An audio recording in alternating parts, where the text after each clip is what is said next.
For years, Africa has been described as the next big growth story. Fast population growth, rising cities, and endless potential. Yet despite all the optimism, the economic results keep disappointing. Growth exists, but prosperity remains elusive for millions. This gap between promise and reality defines Africa's missed opportunity. Africa's economic growth story looks impressive at first glance, but a deeper look reveals why it has failed to translate into broad prosperity.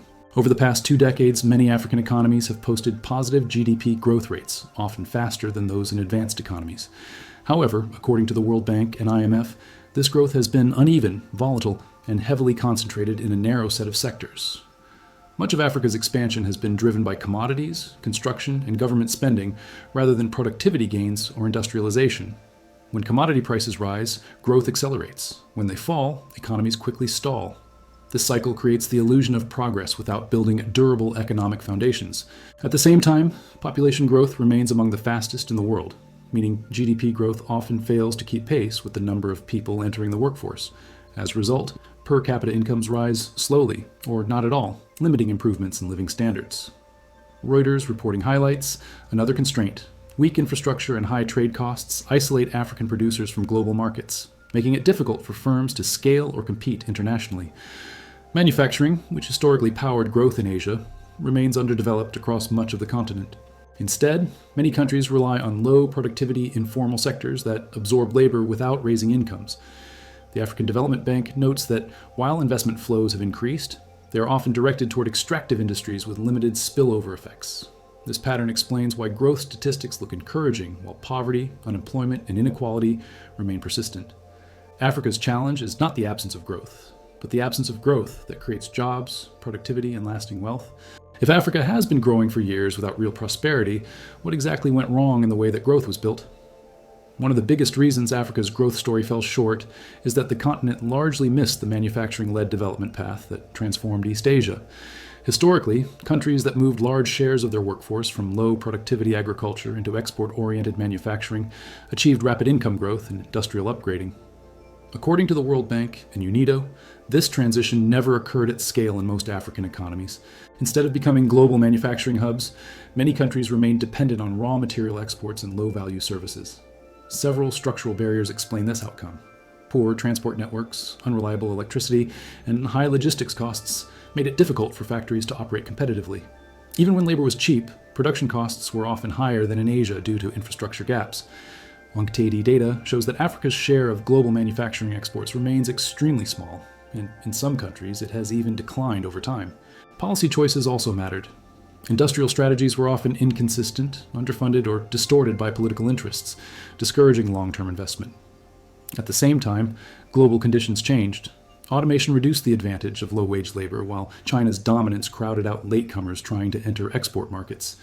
Reuters reporting highlights how multinational firms increasingly preferred established Asian supply chains over riskier African locations. As a result, Africa experienced premature deindustrialization, where manufacturing peaked at low income levels before countries became rich. This left millions entering the labor force with few productive job opportunities. Services expanded instead, but many of these jobs were informal and low-paying, unable to absorb workers at scale. Without a strong manufacturing base, productivity growth remained weak, and economies became more vulnerable to commodity cycles. Missing this manufacturing window did not doom Africa's future, but it narrowed the path to prosperity and made growth far harder to sustain. If Africa missed the traditional manufacturing path, can it leapfrog directly into a new growth model, or is it stuck paying the price of a lost window? Africa's demographic boom is often described as its greatest asset, but without the right economic structure, it has become a growing source of pressure rather than prosperity. The continent has the youngest and fastest growing population in the world, with millions of people entering the labor force every year. In theory, this should create a powerful demographic dividend. In practice, according to the World Bank and United Nations, most African economies have struggled to generate enough productive jobs to absorb this surge. When job creation lags population growth, unemployment and underemployment rise, pushing many workers into low productivity informal activities. This dilutes the impact of GDP growth on living standards. IMF data shows that per capita income growth in many African countries remains weak or negative despite positive headline growth rates. Education and skills mismatches deepen the problem. While school enrollment has improved, learning outcomes in vocational training often lag behind labor market needs, limiting productivity gains.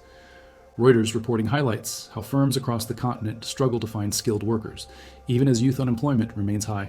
Rapid urbanization adds another layer of strain. Cities expand faster than infrastructure, creating congestion, housing shortages, and rising service costs that erode real incomes. Governments face rising fiscal pressure to provide education, healthcare, and social services to a young population, yet tax bases remain narrow and volatile. This forces difficult trade-offs between investment and basic spending. Demographics also amplify political risk. Large, frustrated youth populations increase the likelihood of social unrest when economic opportunities fail to materialize. In this environment, population growth magnifies structural weaknesses rather than compensating for them. Africa's growth challenge is therefore not simply about increasing output, but about transforming that output into jobs, skills, and rising productivity at a pace that matches demographic reality. Without that transformation, the demographic dividend risks becoming a demographic drag. If Africa's young population keeps growing faster than jobs and productivity, can demographics still be a blessing rather than a burden? Another core reason Africa's growth story has underdelivered is the persistent gap in infrastructure and trade integration, which quietly raises costs across the entire economy.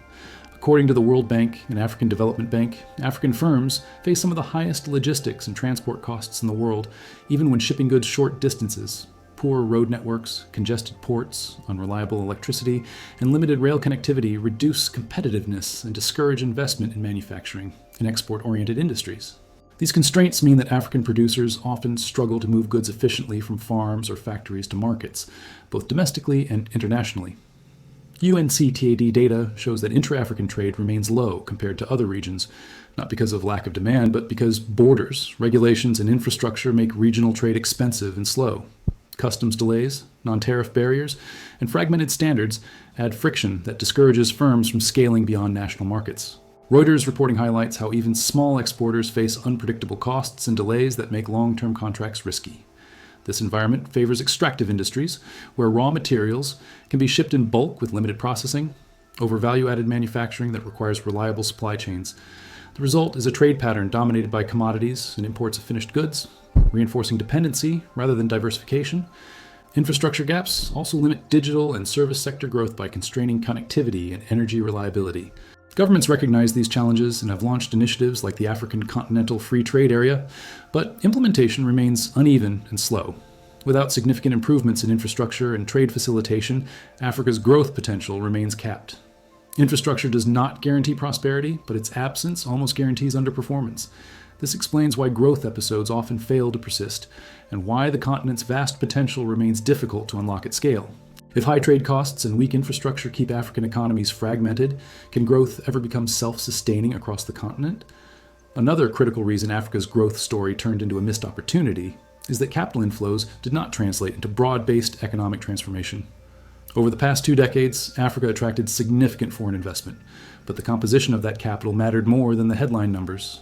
According to the World Bank and UNCTAD, much of the investment flowed into extractive industries such as oil, gas, and minerals, as well as large infrastructure projects with limited linkages to local economies. These investments generated revenue and growth spikes, but they created relatively few jobs and weak spillover effects. IMF analysis shows that foreign direct investment in manufacturing and high productivity services remained low compared to Asia, limiting technology transfer and skills development. Portfolio flows and external borrowing also increased, exposing countries to sudden reversals when global financial conditions tightened. Reuters reporting highlights how periods of easy global liquidity brought inflows, only for capital to exit quickly during crises, destabilizing currencies and public finances. Domestic financial systems often failed to channel savings into productive investment, instead favoring government debt or consumption-oriented lending. This reduced the ability of local firms to scale, innovate, and compete internationally. Governance and policy uncertainty further discouraged long-term investment, especially in sectors requiring patient capital. As a result, growth relied heavily on external financing rather than internal productivity gains. When global conditions worsened, growth slowed sharply. This pattern created vulnerability rather than resilience. Capital arrived, but it did not embed itself into diversified, competitive economies. Instead of building industrial ecosystems, it reinforced dependence on commodities and external financing cycles. Africa's challenge was not a lack of money, but a failure to direct capital towards sectors that generate sustained productivity, jobs, and exports. Without that redirection, growth remained shallow and easily reversible. If capital kept flowing in but failed to build resilient economies, Was Africa's problem really financing, or how that money was used? As Africa's growth model struggled to generate sufficient domestic revenue, many governments increasingly turned to borrowing to finance development and stabilize their economies. Over time, this reliance on debt became a constraint rather than a solution. According to the IMF and World Bank, public debt levels across many African countries have risen sharply over the past decade, driven by infrastructure spending, external shocks, and revenue shortfalls. While borrowing initially supported growth, weak export diversification and slow productivity gains limited government's ability to service debt sustainably. Rising global interest rates worsened the situation by increasing repayment costs, especially for countries with large shares of foreign currency debt. Reuters reporting shows that debt servicing now absorbs a growing portion of government budgets, crowding out spending on health, education, and infrastructure that could support long-term growth. In some cases, countries were forced to cut investment or raise taxes during downturns, amplifying economic stress. Debt restructuring efforts have been slow and complex, creating uncertainty for investors and policymakers alike.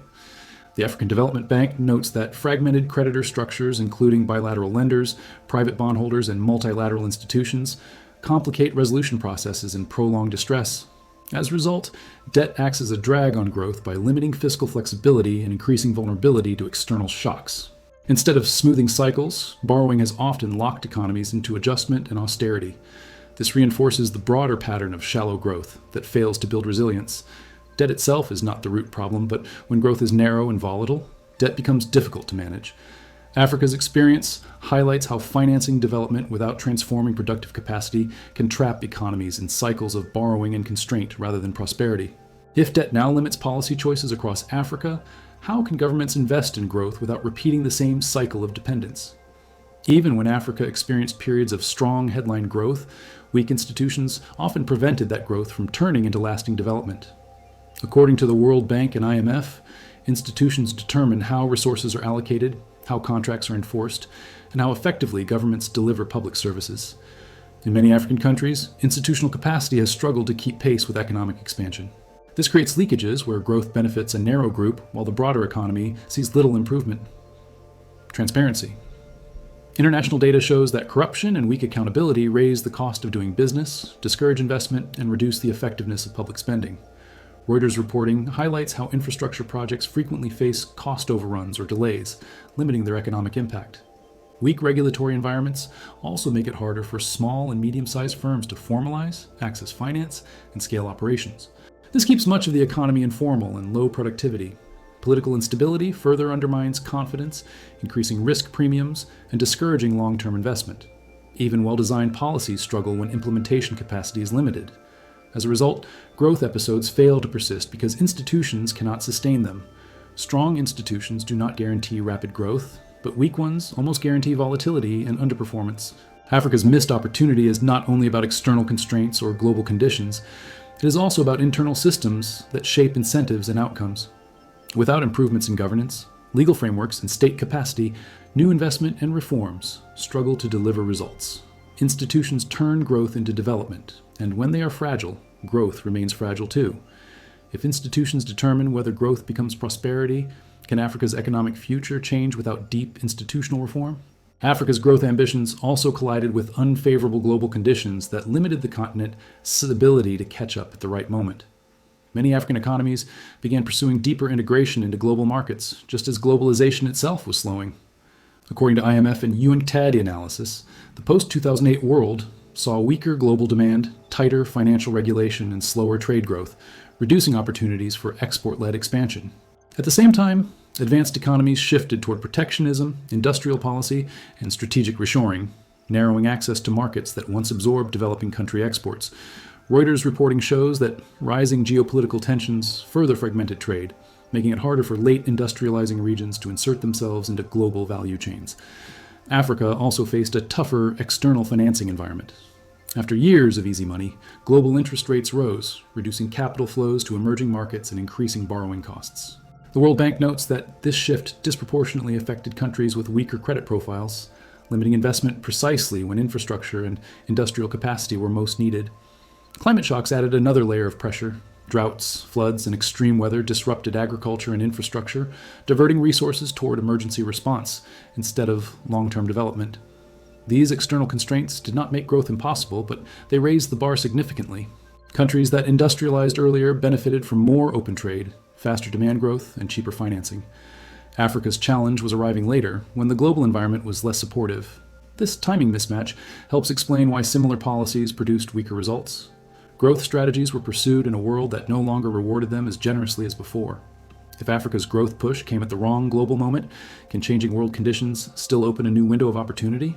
Africa's missed growth opportunity does not imply a predetermined future, but it does shape the choices available going forward. The continent enters the next decade with a rapidly growing population, rising urbanization, and increasing demand for jobs, infrastructure, and services. According to the IMF and the World Bank, without faster productivity growth, per capita incomes will struggle to rise meaningfully, increasing social and fiscal pressure on governments. The African Development Bank warns that continued reliance on commodities and external financing leaves economies vulnerable to global shocks and price cycles. At the same time, expectations among young populations are rising, raising the stakes of economic reform. Reuters reporting highlights that countries able to improve governance, invest in human capital, and reduce trade costs still have significant potential, particularly in agriculture, renewable energy, and selected manufacturing niches.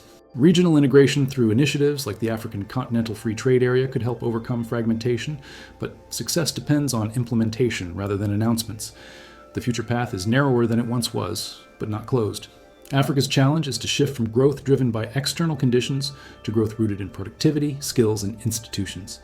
This requires long-term commitment and political stability, both of which are difficult but not impossible. The missed opportunity of the past raises the cost of delay today. Choices made now will determine whether the continent stabilizes into slow growth or begins to unlock a more sustainable development trajectory. If Africa's future depends on decisions made now, what happens if reform continues to move slower than demographic pressure? Despite the missed opportunities of the past, Africa's growth story is not finished. The continent still holds significant long-term advantages, including a young population, abundant natural resources, and untapped domestic markets. The key question is whether these assets can be transformed into sustainable, inclusive growth under today's more constrained global conditions. According to the World Bank and IMF, future progress depends less on repeating old growth models and more on targeted reforms that raise productivity. This includes investing in education and skills, improving infrastructure efficiency, strengthening institutions, and reducing barriers to regional trade. The African Development Bank emphasizes that value addition in agriculture, selective manufacturing, and renewable energy could provide realistic pathways for job creation, even if large-scale industrialization remains difficult. Digital tools and services may also help improve efficiency, but they cannot substitute for foundational investments. The World Economic Forum notes that Africa's success will depend heavily on implementation rather than ambition, as many reform plans fail due to weak execution and political constraints.